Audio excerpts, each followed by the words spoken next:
প্রিয় দর্শক, রাত হবার পূর্বেই চলে এলাম মেঘনার মাছ নদীতে জেলেদের ছোপ থেকে মাছ বিক্রির নিলাম দেখানোর জন্য। নৌকায় রাতে থাকার ব্যবস্থা করা হয়েছে। অভিজ্ঞতা একবারে খারাপ নয়।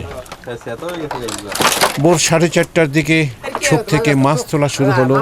এই কোটে শুধু আড়ি মাছগুলো পূর্বেই জীবন রাখা হয়েছিল, যাতে মাছগুলো ফ্রেশ এবং জীবন্ত থাকে। প্রিয় দর্শক, এই ছোপে এবার প্রচুর নানা ধরনের মাছ পড়েছে, যে মাছগুলো আমি আপনাদেরকে পরবর্তী সময় অবশ্যই দেখাবো। তবে আপনারা এখানে যে আড়ি মাছগুলো দেখছেন, এটা একটা কোটে আলাদাভাবে মাঝারি সাইজের আড়ি মাছগুলো রাখা হয়েছে।